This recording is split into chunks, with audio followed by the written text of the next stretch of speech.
How would the more refined version of you do the work you're setting out to do right this moment or during this day?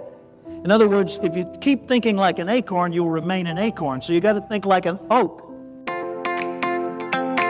Welcome to Philosopher Insights, the podcast that delivers wisdom in minutes a day that you can put into practice daily and strive to master over a lifetime. The podcast committed to sharing ideas that encourage you to bridge the gap between who you are today and the person you aspire to be in the future.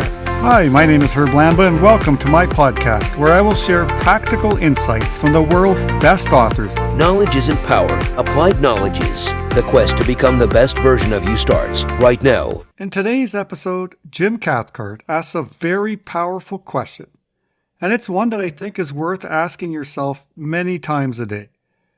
How would the person I would like to be do the things I'm about to do? How would the person I'd like to be do the things I'm about to do?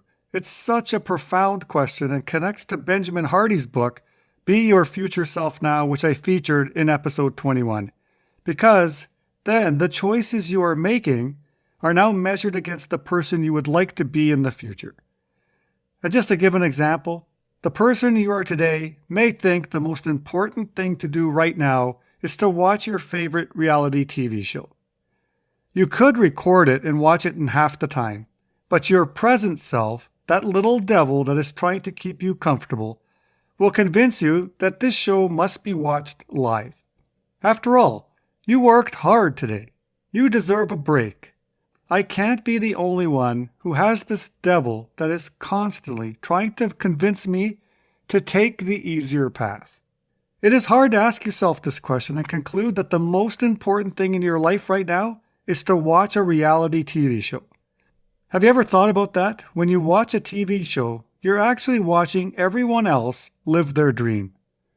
But don't you and I deserve the opportunity to pursue ours? It all starts with these little, seemingly insignificant choices. Jim Cathcart has mastered the art of storytelling, and he does such a brilliant job here. Here's Jim.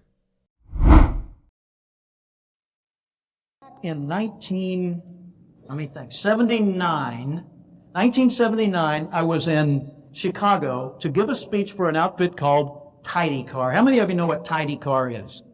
Few of you do. Tidy Car is an auto detailing company. And Tidy Car, back in those days, was a company which sold franchises for $1,500, little kit. So you'd get this polishing material and this tool with which to do what they called preserve-a-shine. And you could go out and start your own auto detailing business. And they were selling these things like hotcakes. I mean, that was the heyday of franchising. So back in those days, lots of people were buying Tidy Car franchises, and Tidy Car realized they had to start training these people. So they brought in speakers like me to come and address them once every month or so around the country. Well, I was the flavor of the month for Chicago, so I showed up and I gave my speech. It was about maybe 200-300 people in the audience. At the end of my speech, a young guy, 19 years old, came up to me, innocent-looking face, looked like he'd never even had a dirty thought. I mean, just, white hair, white eyebrows, and just this little smile on his face. His name was Tim Seward. And Tim Seward came up to me and he said, "Mr. Cathcart, could I sit with you at lunch?" And I said, "Certainly." So he sat with me, asked me 1,000 questions. At the end of lunch, he said, "One more question?" I said, "Sure." Do you have a quote or a slogan, a motto that you could give me as a daily motivator? And I said, "Well, let me think about that." I said, "I've got something better, Tim. I've got a question." And here's the question. Every day, ask yourself this question as often as you can remember to ask it. How would the person I would like to be do the things I'm about to do? Don't think of someone else. Think of you in the future as you grow and mature and advance. How would the more refined version of you do the work you're setting out to do right this moment or during this day?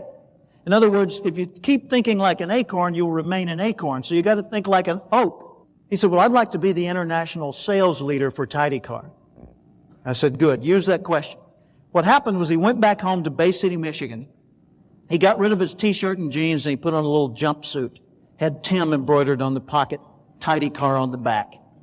So now he looks more professional because he figured the international sales leader wouldn't wear a t-shirt and jeans, right?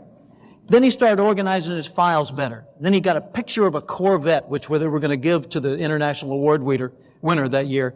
And he put that over his bed, and he put another picture of a Corvette over his workbench so he'd see it every day. And that inspired him to think like the international sales leader.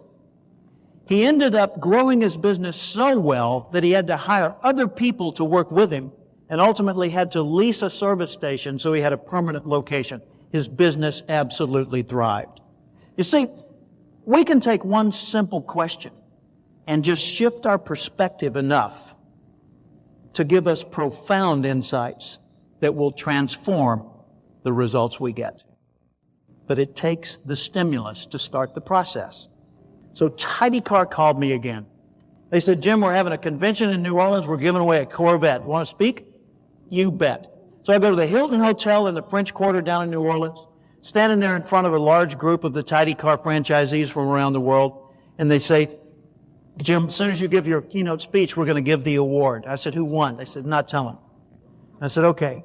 So I get up there and give my speech. I hand the microphone over to the president of the company. He steps up and he says, ladies and gentlemen, what a contest.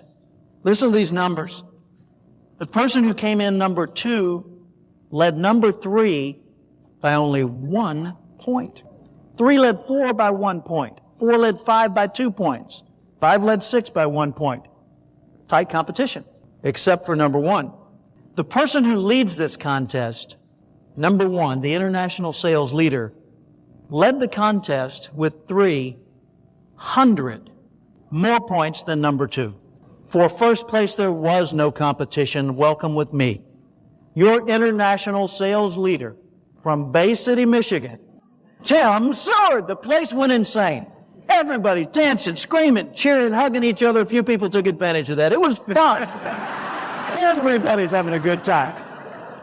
They bring Tim on their shoulders to the front of the room. They put him on the stage. He's up there caressing the Corvette as much as you can do that to a vehicle.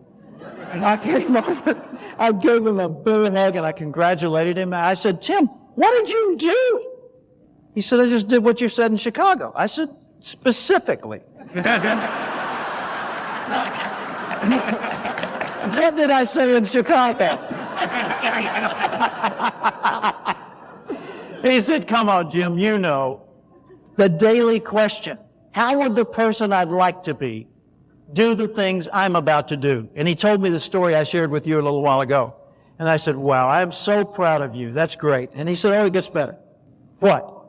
He said, well, you know, I didn't know if I'd won. I knew I was in the running, but I didn't know if I'd won. So I'm getting ready to come to New Orleans to the convention, and I'm thinking, okay, how would the international sales leader go to New Orleans? I figured he'd go first class. One way.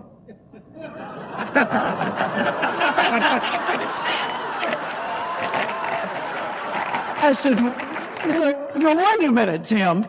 You didn't know you'd won. He said, correct. I said, but you bought a first class, one-way ticket to New Orleans, and you didn't know you were the winner. He said, right. I said, didn't that seem a little foolhardy? He said, hey, Jim, think I'll need a ride home? So 1998, here I am. I'm in Fort Myers, Florida, at the airport. I'm being met by a 39-year-old man, Tim Seward, 39-year-old man.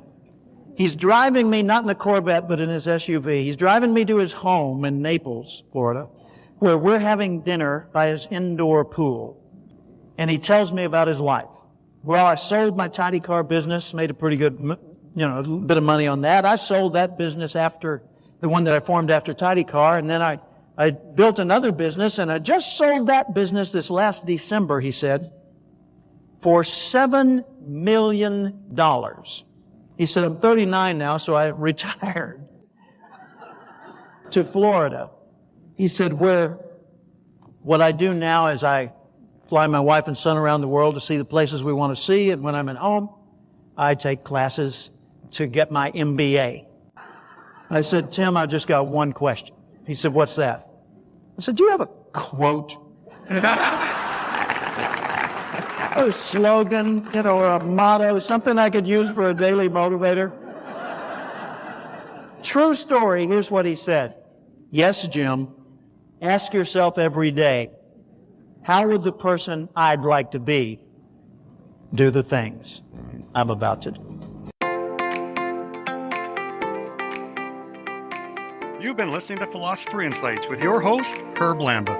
If you enjoyed this episode and you'd like to support the podcast, please share it with others, post about it on social media, or leave a rating and review. To go deeper with me, you can register for free at www.philosopherinsights.com for instant access to a growing library of Philosopher Insights, which are 8 to 10 page PDFs, plus 20-minute MP3s that break down my favorite insights from the world's best personal development books. To catch all the latest from me, you can follow me on Facebook at Optimal Herb. Thanks again, and I'll see you next time.